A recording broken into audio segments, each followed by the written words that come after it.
Mes chers amis, l'abbé Bourmeau, qui est un ancien de la fraternité, qui est prieur de Saint-Louis aux États-Unis, dans le Missouri, et ensuite l'abbé Champroux, ils m'ont demandé un texte sur la vie de Monseigneur Lefebvre. Alors j'ai eu cette idée de laisser parler Monseigneur Lefebvre. Donc ce n'est pas moi, c'est lui. Et une partie de ce texte, c'est authentique, c'est lui. Le reste, je lui prête des propos qui reflètent sa pensée et son action. Quelles ont été les lignes directives et mes intentions primordiales dans ma vie? Faire une œuvre personnelle, me singulariser, voire me préférer au pape. Tels sont, selon mes détracteurs, les désirs et les lignes directives de mon action. Qu'en est-il en réalité? Parcourons les étapes de ma vie. Il y en a 9, mais je ne vais pas vous les dire maintenant. J'en ai compté 9. Décidément, pas toute une, mais inspirée par les mêmes principes, toujours très simples et constants. Et d'abord, eh bien, ce qui m'a inspiré, les désirs que j'ai reçus lorsque j'étais jeune collégien à Tourcoing, ensuite au séminaire à Rome, et puis comme jeune prêtre à Lomme, près de Lille, en France. Très simple, mes désirs, il me semble. Il me semble, et c'est vrai, j'ai toujours été attiré par l'autel du sacrifice, par le saint sacrifice de la messe, que j'allais servir chaque jour pendant la guerre, en 1915-1916, au péril de ma santé, parce que les soldats allemands ne permettaient pas qu'on sorte dans les rues avant le lever du couvre-feu. Et j'allais servir la messe à mon cher abbé Desmarcheliers, mon prêtre préféré, mon professeur et mon confesseur. Mais le sacerdoce me paraissait si élevé, tellement élevé. Il fallait être un saint pour y prétendre. Il fallut la parole décisive du cher père Alphonsus, de l'abbaye de Saint-Sixte, en Belgique, trappiste, ancien missionnaire au Congo belge, qui, je viens le voir, sans que je lui pose une question, me regarde dans les yeux et me dit « Vous serez prêtre. Vous devez être prêtre. » Alors je rentre à la maison, je dis ça à mon père qui me dit « Je me doutais bien un petit peu de ça pour toi. Alors tu vas à Rome. » « Oh, dis-je à mon père, non, je vais à Hélène, au séminaire, à Lille. » « Non. À Rome, c'est plus sûr. Tu auras la saine doctrine romaine avec le père Le Floch et sous les yeux du pape Pie XI. Et à l'université grégorienne en latin. Donc j'y vais et je passe 5-6 ans. J'ai ma licence en théologie. Bon. Je suis ordonné prêtre par Monseigneur Liénard, mon évêque, et je reviens à Rome faire une 7e année pour gagner mon doctorat en théologie, parce qu'on m'avait recommandé de le faire pour mieux servir l'Église. Et c'est pendant cette année que mon frère aîné, René Lefebvre, qui était déjà missionnaire au Gabon, me bombarde de lettres en me disant « Qu'est-ce que tu fais encore en France ?» Et l'année suivante, lorsque je suis nommé par Monseigneur Liénard, deuxième vicaire de paroisse à l'Homme, alors Père René m'écrit encore, « Qu'est-ce que tu fais comme deuxième vicaire au Marais de l'Homme? Voyons, vois plus grand, écrit-il. » Humainement parlant, « Viens vite ici, ajoute-t-il, nous avons plein de catéchumènes et une armée de catéchistes, mais si peu de prêtres. » Moi, je voulais être simple petit curé de paroisse, avec mon petit troupeau de brebis, dont je prendrais bien soin, un peu comme le saint curé d'Ars. Mais aller au loin, dans la forêt vierge, en parcourant le désert, où je ne trouverais personne, je ne m'y sentais pas destiné. Mais au fond de moi, je me sentais insatisfait, bien que parfaitement heureux, à la paroisse Notre-Dame de Lourdes, à l'Homme, petite paroisse ouvrière. J'étais heureux. J'étais presque curé, sans le titre, deuxième vicaire, parce que monsieur le curé, l'abbé Deschamps, me faisait totale confiance, depuis le jour où je lui dis, « Monsieur le curé, eh bien, la fête de Dieu approche, il faut organiser la procession. » « Oh, monsieur l'abbé, ne vous inquiétez pas, la procession, on l'a fait à l'intérieur de l'église. »« Ouh, comment? » ?»« Oui, depuis 5 ans. Hein? Parce qu'il y a 5 ans, les communistes faisaient le siège de l'église et nous ont empêchés de sortir de l'église. Alors depuis ce temps-là, on reste dans l'église pour la procession du Saint-Sacrement. Monsieur le curé, faites-moi confiance, j'organise un service d'ordre musclé. Bon, vous avez, je vous laisse, je fais confiance, organisez. J'organise, tout se passe bien. Premier hôtel, il y avait 4 reposoirs. Premier reposoir, deuxième reposoir, troisième reposoir, quatrième reposoir au château de l'Étoile, pour ceux qui connaissent l'Homme. Et ensuite, du château de l'Étoile à l'église, dernière étape, brusquement, un coup de feu, pang! Ouf! Monsieur le curé sursaute avec Jésus hostie et me dit, « Je vous l'avais bien dit, les communistes !» Je n'en mène pas large. On arrive à la sacristie, après tout, et on apprend que c'était un simple pétard lancé par un paroissien enthousiaste. Mais c'est vous dire que monsieur le curé me faisait confiance. Curé sans le titre. Mais cependant, bien que je disais souvent à ma maman, « Maman, je ne serai jamais plus heureux qu'ici. » Je lui disais ça. Mais il y avait quelque chose. Je me sentais insatisfait. Parce qu'à Rome, au séminaire français, via Santa Chiara, avec le père Le Floch et le père Föckli, mes chers professeurs, j'avais reçu des principes. Et je ne les voyais guère appliqués ou considérés par mes confrères à Lille, dans le clergé du diocèse. Le libéralisme, il ne fallait pas accepter. La laïcisation de la société, et d'abord de l'État. La séparation de l'Église et de l'État, il y avait 15 ans. Ils acceptaient tout cela. Oui, eh bien, nous sommes payés par la générosité des fidèles. Ça suffit. Et l'Église appartient à l'État, c'est l'État qui entretient l'Église. Voilà. Et le presbytère nous est prêté par la commune, et c'est très bien. Comme ça, nous n'avons pas de frais. Voilà.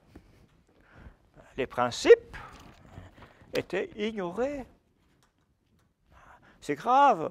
Ils voyaient seulement par le petit trou de la lorgnette, au lieu de considérer que Jésus-Christ ne régnait pas, ne régnait plus. Et moi, j'avais reçu à Rome ce grand désir de faire régner notre Seigneur Jésus-Christ.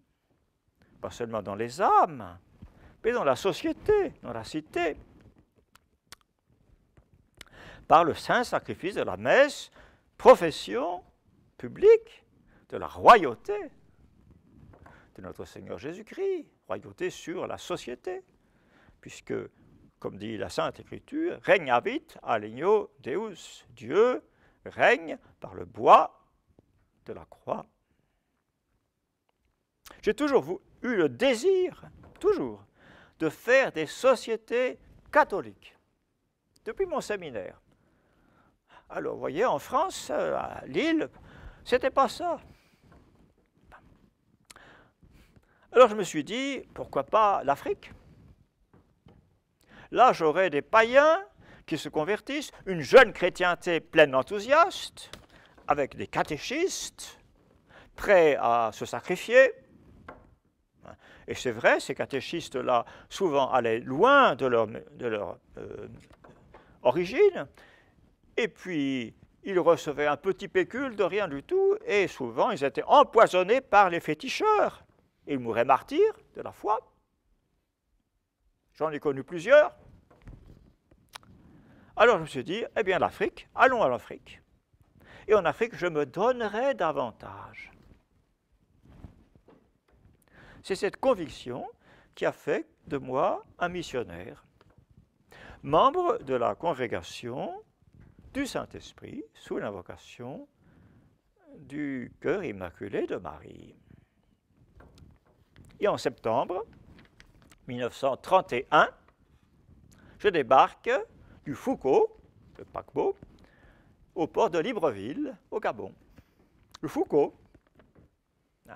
Oui, nous autres, catholiques, nous avions voulu baptiser ce bateau du nom du père de Foucault, qui était mort il y a 16 ans auparavant, le vénéré père de Foucault, l'ermite du Sahara.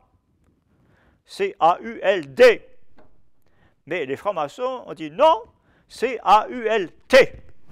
Foucault, comme le physicien Foucault.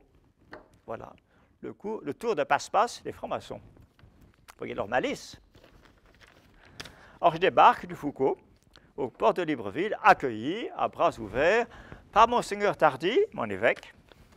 Ah, Père Lefebvre, venez vite, je vais vous montrer la cathédrale. On monte, c'est pas loin. C'est juste au port de Owendo jusqu'à la cathédrale, c'est pas loin.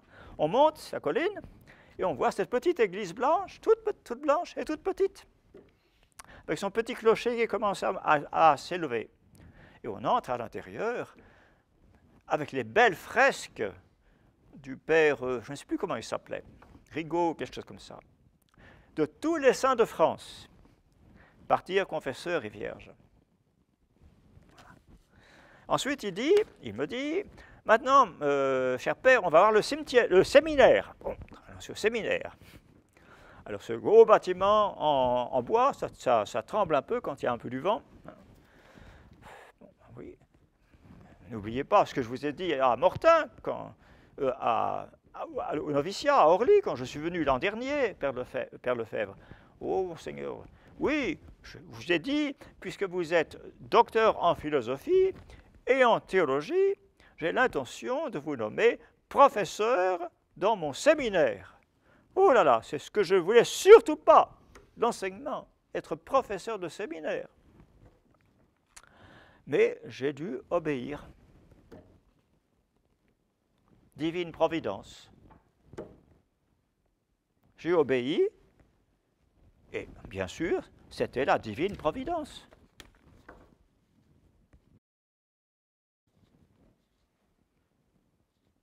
Est-ce que j'ai pris goût à la formation sacerdotale de ces jeunes Africains? C'est ce qu'on me pose la question. Je dirais oui, certes, par la grâce de Dieu. Figurez-vous que toute ma vie, je me suis occupé de former des prêtres. Au Gabon, d'abord, à Libreville, pendant 6 ans, ou avec le père Forêt, et puis ensuite avec le père Berger, nous avions tous les cours du petit et du grand séminaire, à 2 prêtres. depuis la grammaire française, le calcul, hein, jusqu'aux mathématiques, à la physique, à la chimie, à l'histoire, à la géographie, et jusqu'à la philosophie, à 2 prêtres, 2 professeurs. Sans compter la mécanique, hein, la vieille Renault ou Citroën de la mission qu'il fallait faire démarrer à la manivelle. Voilà. Je m'y connaissais en mécanique. J'aimais ça. Et puis ensuite, voilà que Monseigneur Le Hinsec, au bout de 6 ans, en 1945, à la fin de la guerre, me dit « Vous revenez en France, à Mortain. » Mortain, qu'est-ce que c'est que ça? Sous-préfecture de la Normandie. Oui. Manche, chef-lieu Saint-Lô, sous-préfecture Cherbourg, Avranches, Coutances, Valognes et Mortain, la dernière, Mortain. J'avais appris ça dans mon école primaire. Alors Mortain, je vois ce que c'est, et puis j'y vais. Je vois mes confrères, les 100, 110, un peu plus, candidats qui revenaient de la guerre. Les uns revenaient de l'armée de Leclerc, bon, qui avait avec les Américains. Les autres revenaient du front de l'Est, parce que c'était engagé de force dans la Wehrmacht contre les Russes. Voilà. Alors, il fallait faire s'entendre tous ces gens-là ensemble. Voilà. Alors, qu'est-ce que j'ai fait chaque matin? Parce qu'il fallait aller nourrir ces jeunes gens. Chaque matin, je prenais mon auto, non pas ma voiture, la voiture de mon père, mort en camp de concentration à Sonnenburg, en Pologne. Maintenant, ça s'appelle autrement, en Silésie.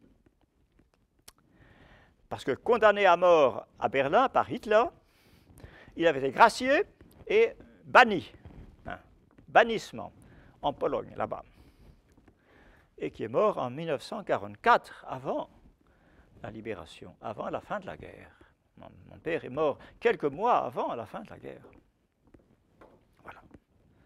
Alors je prends ma voiture, que j'avais demandé à mon frère Michel de transformer en petite camionnette, avec un gazogène, parce qu'à ce moment-là, l'essence était trop chère, alors on fabriquait un certain gaz, on fait brûler du bois et ça faisait un gaz qui se consumait.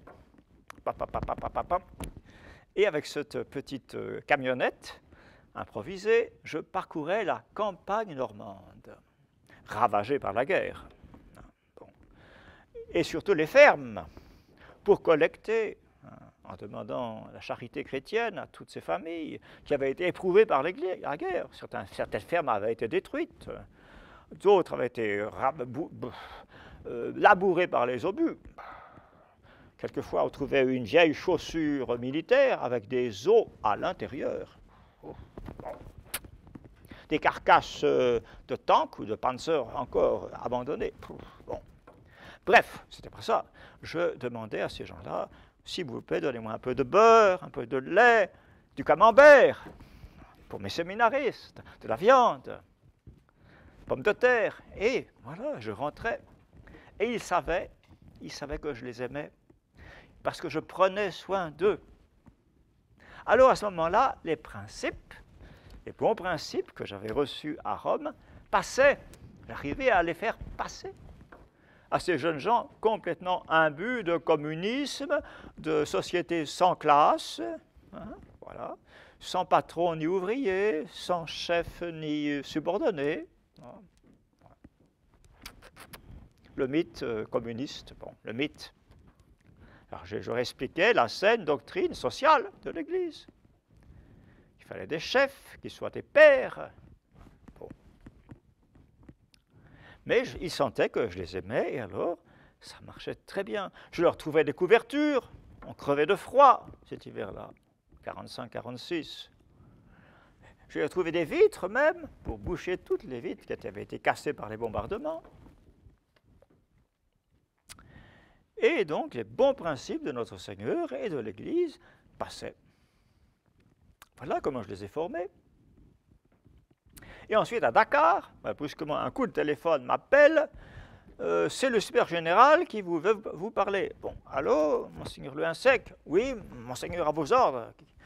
Voilà, le pape, comment? Oui, le pape Pie XII vient de vous nommer vicaire apostolique de Dakar. Ouh, qu'est-ce que c'est que Dakar? Ouh là là, Dakar, qu'est-ce que c'est?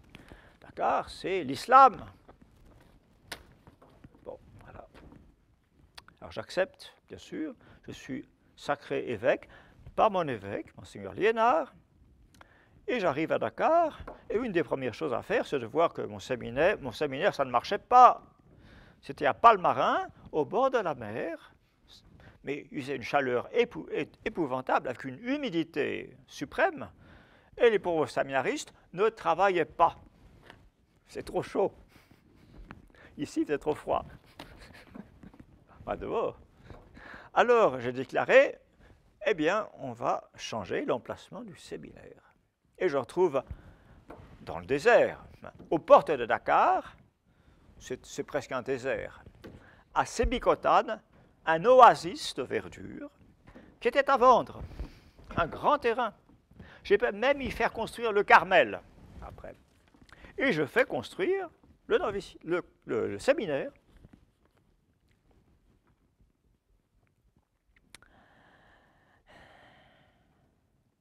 Et ensuite, je me dis, il me faut des professeurs. Il fallait renouveler le corps professoral. Il me faut des Romains.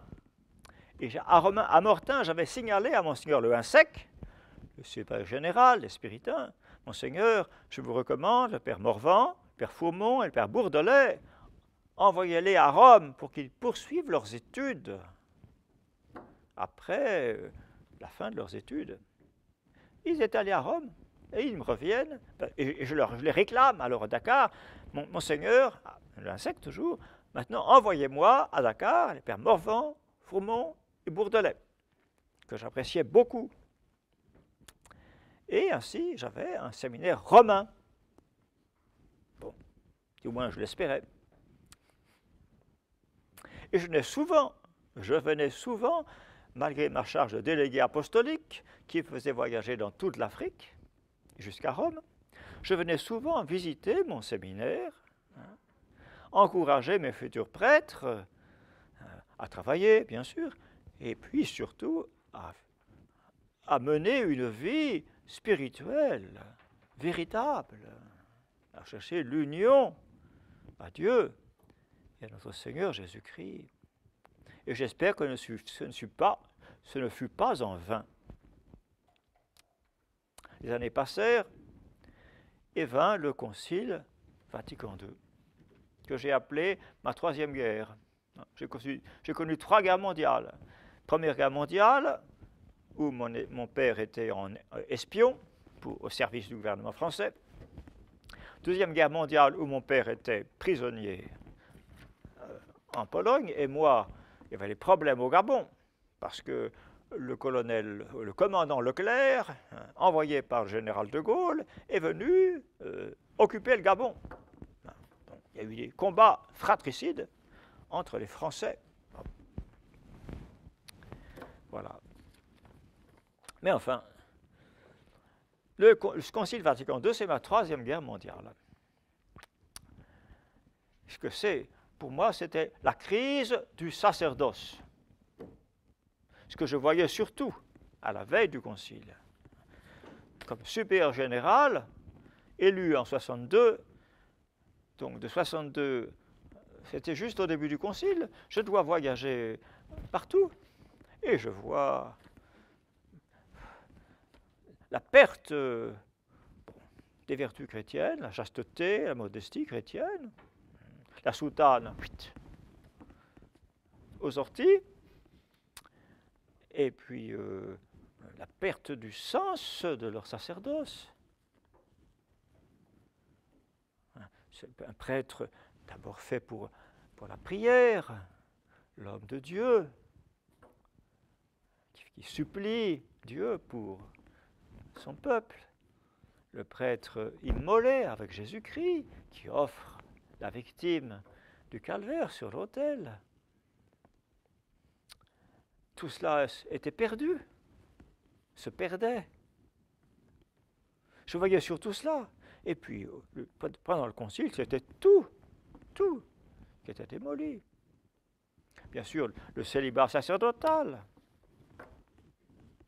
était méprisé. On annonçait dans les séminaires, j'apprenais ça dans les séminaires, on disait « Bientôt, chers amis, vous pourrez vous marier. Il y aura des prêtres mariés. » Déjà dans les séminaires, dans ces années-là, 62, 63. Bon. Alors, qu'est-ce qui se passe? Eh bien, j'avais fait parler de moi, sans vous le voir. Hein. J'avais écrit une lettre d'encouragement à Jean Housset pour son livre « Pour qu'il règne ». Fondateur de la Cité catholique, cette organisation de laïcs français pour le Christ roi. Je trouve ça magnifique. J'ai fait venir Michel de Penfentenyo à Dakar, et puis ensuite fait venir 2 pères coopérateurs paroissiaux du Christ roi pour prêcher des retraites à mes prêtres d'abord. Le père Barbara et le père Rivière étaient venus. Donc tout ce monde-là, je les connaissais. Alors j'ai écrit une lettre à Jean Housset. Cher Jean Housset, je vous encourage vivement, ne faites aucune attention à ce que dit l'épiscopat, hein, restez fidèles à la doctrine de toujours et à l'enseignement des papes. Point. Et puis ensuite, j'encourage mes missionnaires à garder leur soutane. Je leur demande, j'exige qu'ils gardent leur soutane. Et cette lettre fut publiée dans l'Aurore et un autre journal français, public. Alors, beaucoup de fidèles ont dit, qu'est-ce que c'est que cet évêque-là? Incroyable. Qui a soutenu Jean Housset, maintenant, qui veut garder la soutane. Il faut qu'on aille le voir. Alors, je reçois un jour, qu'est-ce que c'était? Monsieur et Madame Aumônier, qui viennent me voir, rue Lomont, dans la maison générale des Pères Spiritains, avec leur fils Éric, futur évêque de Versailles. Bon. Voilà notre fils, monseigneur, il ne peut entrer dans aucun séminaire en France. Faites quelque chose pour lui. Ah, bon. Ben, je leur ai dit, bon, écoutez, je vais le faire envoyer par son évêque à Rome, à mon vieux séminaire français, Santa Chiara. J'espère qu'ils ont gardé les bonnes traditions. Bon. Ensuite vient... qu'est-ce qu'il y avait d'autre? Le notaire, maître Aulagnier, notaire à Ambert, bon, qui vient avec leur fils Paul et son épouse. Voilà, monseigneur, notre fils Paul, qui veut devenir prêtre et ne peut pas entrer au séminaire de Clermont-Ferrand, bien que son évêque soit très bon. Bien, écoutez, demandez à votre évêque qu'il puisse aller à Rome, étudier au séminaire français de Rome, mon ancien séminaire. Bon. Ensuite arrive le colonel Cottard, bon, un grand croix de la Légion d'honneur, un héros du combat aérien pendant la guerre, bon, qui m'amène avec Jean-Yves Cottard, son fils. Monseigneur, nous ne trouvons pas de séminaire pour Jean-Yves, c'est impossible, pas entrer au séminaire de Saint-Sulpice à Paris. Faites quelque chose pour lui. Eh bien, je vais l'envoyer à, si votre évêque accepte, c'est Monteur Vion. Ah oui, c'est un ancien du Tchétus. Bon, un ancien de ces 250 évêques que j'avais organisés et qui luttait pour la bonne doctrine pendant le concile. Donc, Monseigneur Vion a accepté de l'envoyer à Rome, etc. Et je les envoie tous. Il s'est arrivé une vingtaine de séminaristes venant de bonnes familles chrétiennes. Alors, on les appelait traditionalistes. Bon, et le recteur, un bon missionnaire, le père Roland Barque, que j'avais connu à Madagascar comme excellent missionnaire. Je l'avais nommé pour remplacer l'ancien recteur. Et il m'a déçu.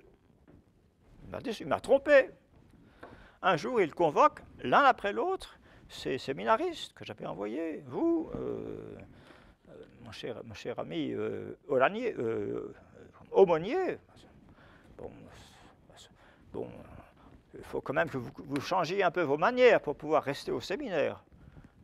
Oui, mon père. Allez, il part. Bon. Vous, Aulagnier, vous n'avez pas fait demander, vous n'avez pas demandé, vous n'avez pas fait votre demande de la tonsure. Non, mon père, parce que je sais qu'elle sera refusée. Allez, bon, etc. Et vous, Piquet, Pierre Piquet, vous voulez faire une demande de recevoir la tonsure? Oui, mon père, elle ne sera pas acceptée. Vous êtes un traditionnaliste. Allez. Voilà.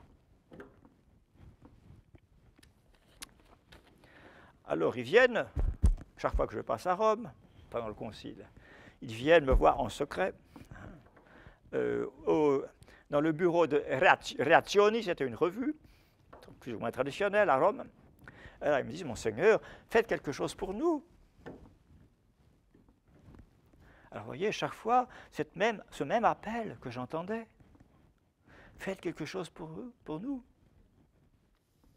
De 1962 à 1967. Ensuite, l'abbé Luc Lefebvre de Paris, mon cher ancien camarade, collègue de séminaire, qui arrive avec un certain Bernard Tissier, qui était étudiant en biologie à Paris, et qui me présente. Il n'avait pas la soutane, il était étudiant. Voilà, Monseigneur Bernard Tissier, qui voudrait devenir prêtre. Ah bon, très bien. Qu'est-ce que vous faites? Ce biologiste. Bon, très bien. Bon, petite bête? Non, les plantes. Ah, Monseigneur, c'est très bien. Bon, écoutez, attendez un peu et je vous signalerai quand je commencerai cette chose-là. Alors, chaque fois, et puis, Bernard Tissier pourrait vous raconter des choses.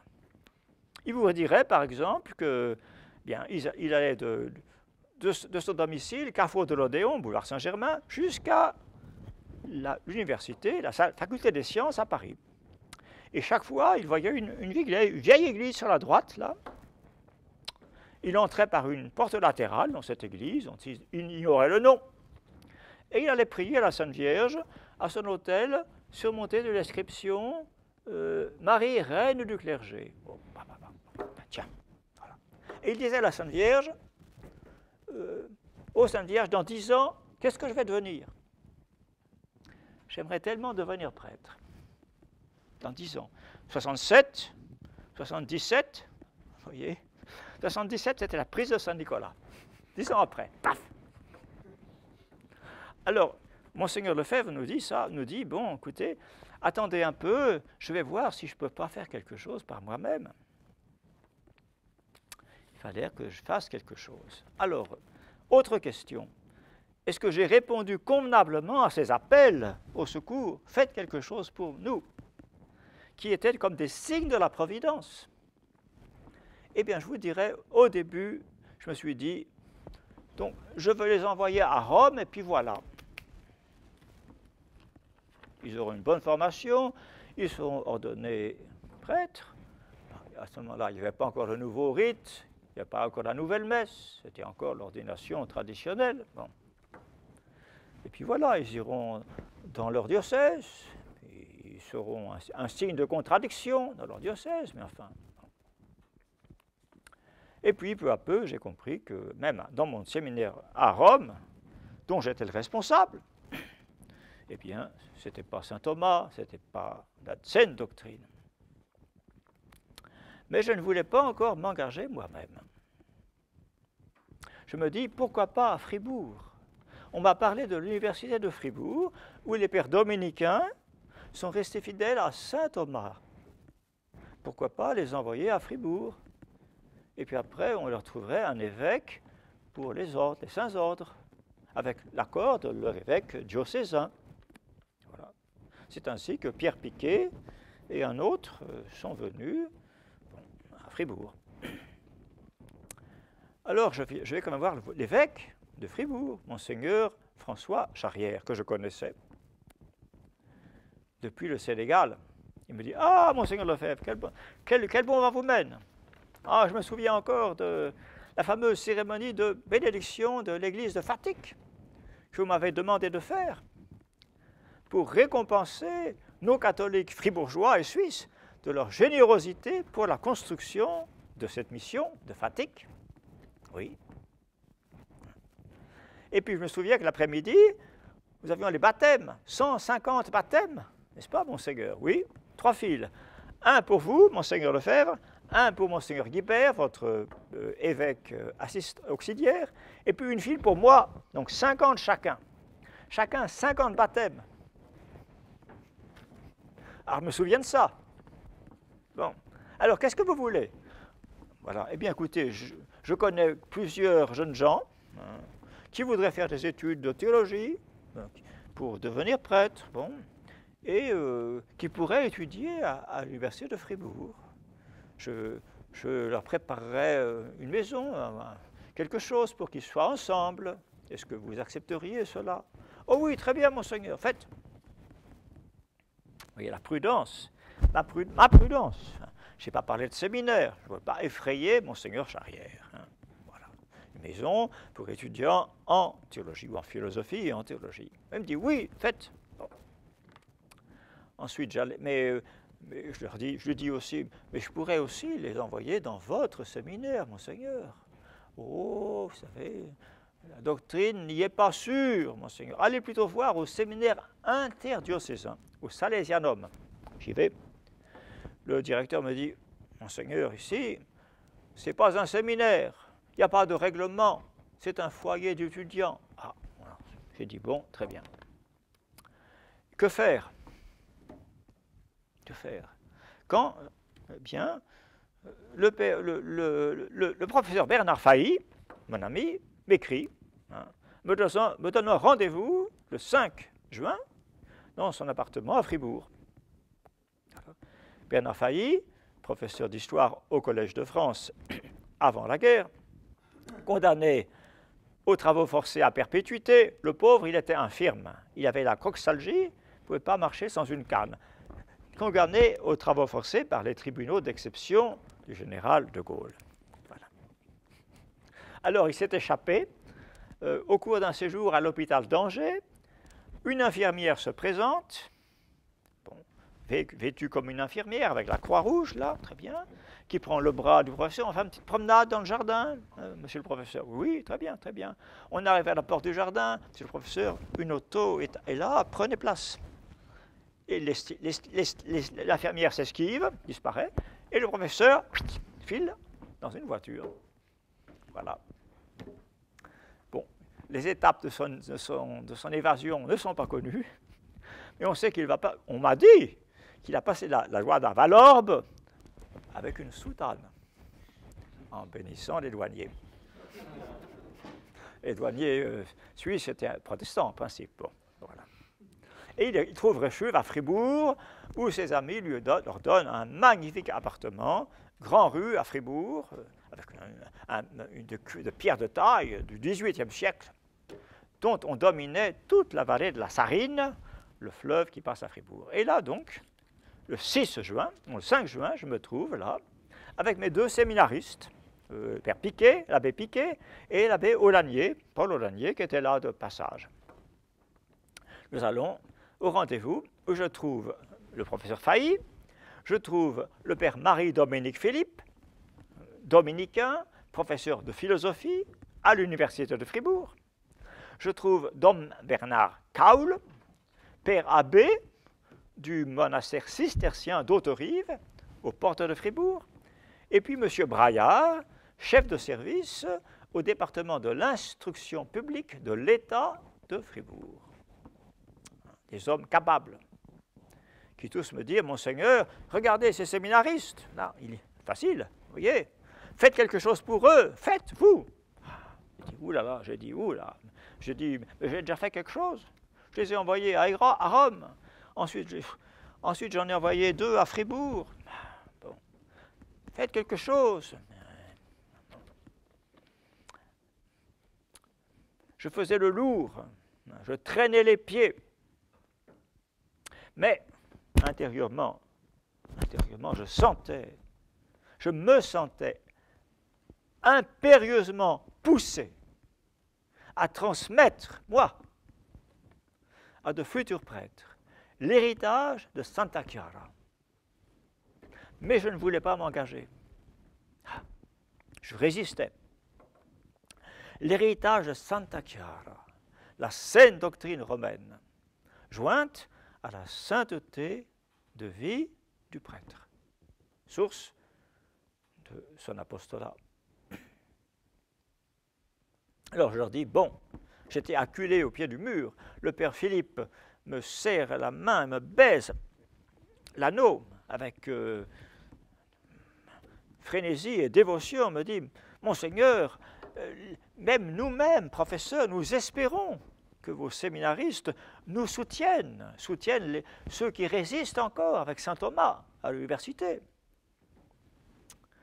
Bon, si c'est ainsi, je dis, messieurs, demain, j'irai voir à nouveau Monseigneur Charrière. Et s'il me donne le feu vert, ce sera le signe de la Providence. Et le lendemain, 6 juin 1969, une date importante, je rencontre une deuxième fois Monseigneur Charrière. À la bonne heure, Monseigneur. Eh bien, qu'est-ce que c'est? Comment? Des séminaristes, des jeunes gens.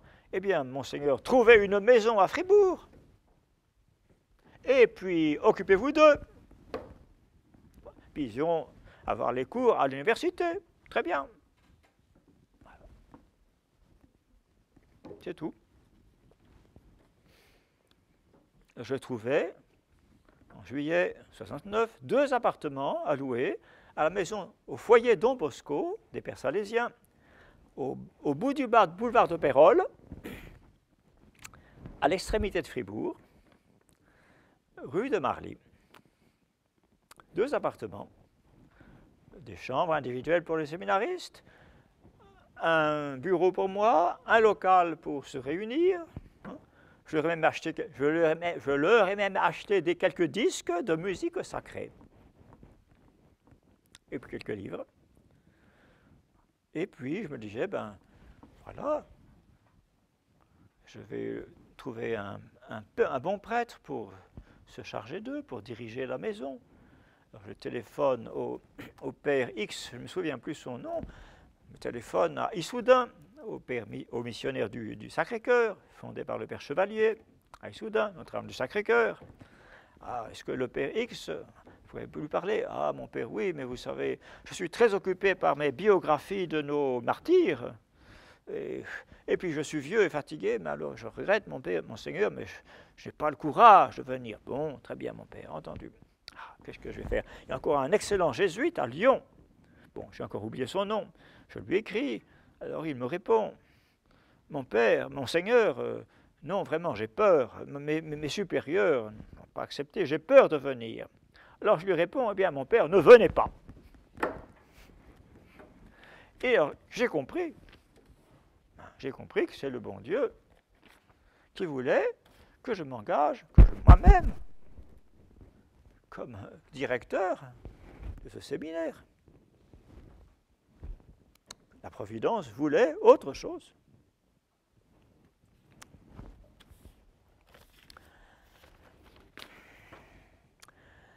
Il fallait que je m'engage personnellement à fond. Et justement que je transmette cet héritage de Santa Chiara. Pas seulement ce que j'avais appris à la grégorienne, mais des pères, le Floch, Föckli, Hegi, le Oerelec, mes excellents professeurs, qui m'avaient donné de si bons principes.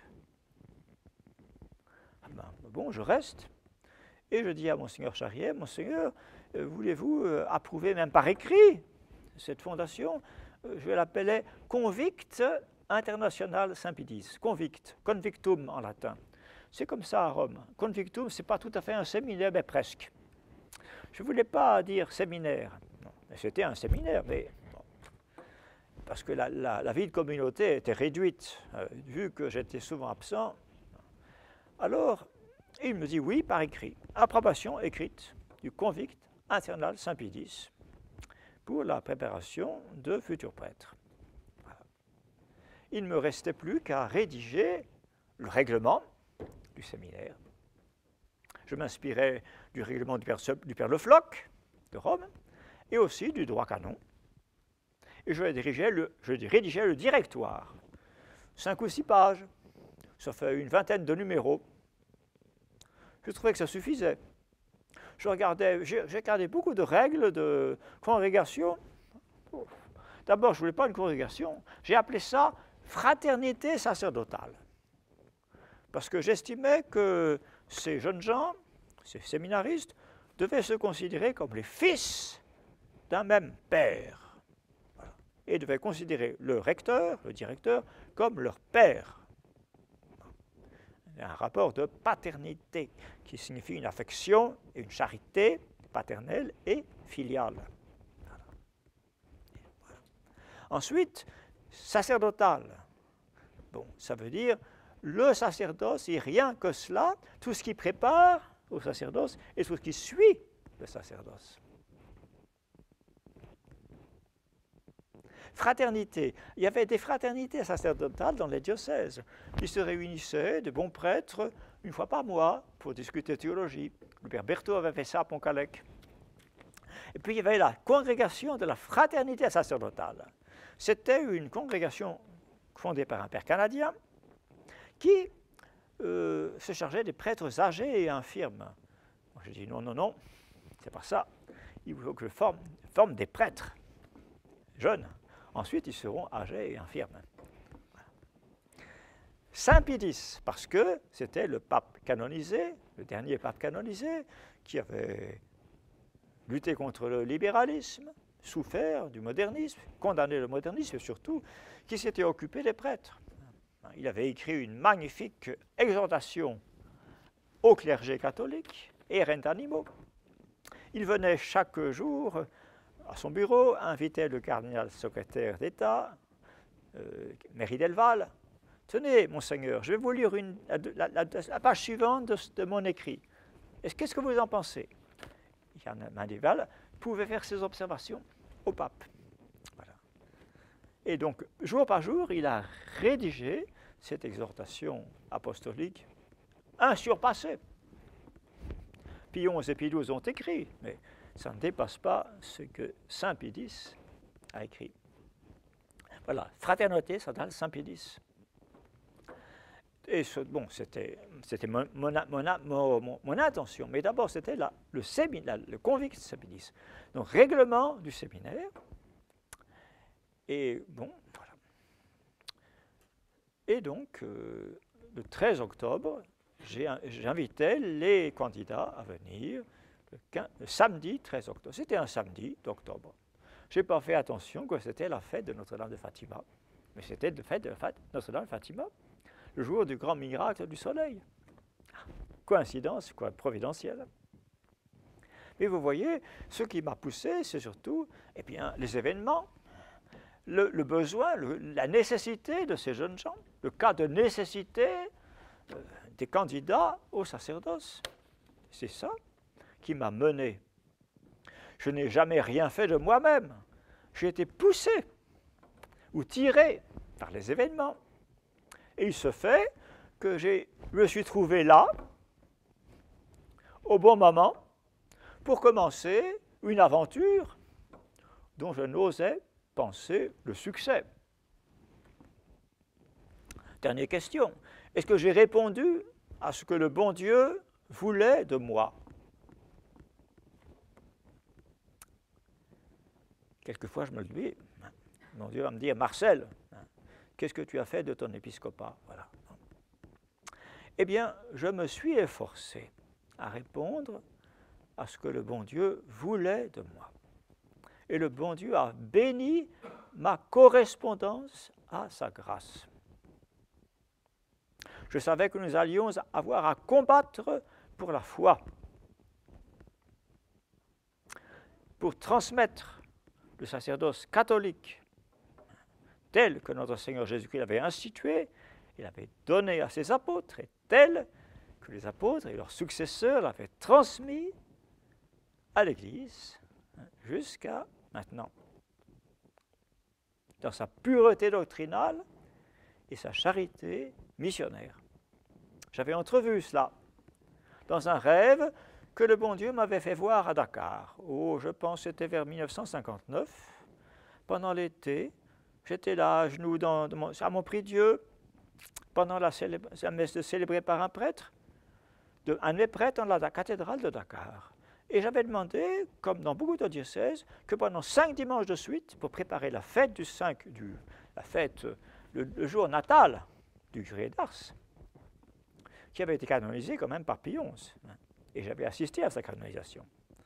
Eh bien, on prêche sur la vie du saint curé d'Ars pendant 5 dimanches, juillet, août 59.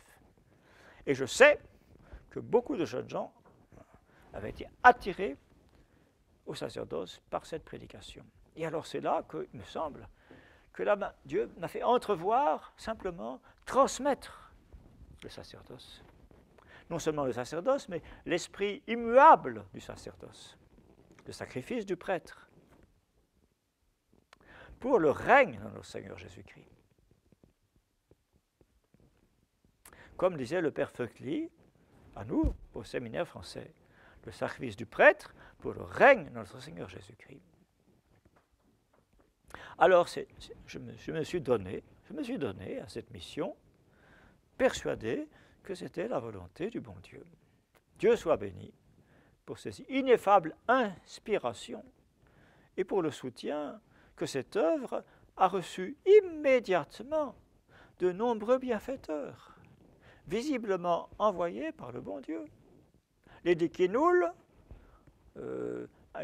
française, veuve ou mariée d'un Écossais et habitant aux États-Unis, m'envoyait par son homme de loi, son homme financier, de l'argent, beaucoup de bienfaiteurs. J'ai pu louer les appartements de Fribourg, puisque les pensions des séminaristes n'auraient pas suffi. En somme, c'est la Providence qui a tout mené. En somme, je n'ai jamais rien fait, sinon de suivre la Providence. Et voyez, pour cette œuvre, il fallait qu'elle soit une œuvre d'Église, et non pas une œuvre personnelle. Il fallait donc l'approbation de l'évêque du diocèse. Donc cette approbation donnée par Monseigneur Charrière, du séminaire, et puis ensuite, un an après, de la fraternité, c'est capital. C'est une œuvre d'Église. La permission, l'autorisation canonique de l'évêque diocésain. Et ce fut Monseigneur Charrière qui donna cette permission grâce, finalement, à la générosité de nos fidèles suisses au Sénégal, à notre mission du Sénégal. C'est la charité du bon Dieu, remplissant le cœur de ces fidèles catholiques généreux et remplissant le cœur de ces jeunes candidats au sacerdoce, qui a tout fait. Ai-je sauvé le sacerdoce catholique? Ai-je sauvé la messe catholique? Est-ce que j'ai sauvé la foi catholique? Certains m'attribuent ces choses merveilleuses.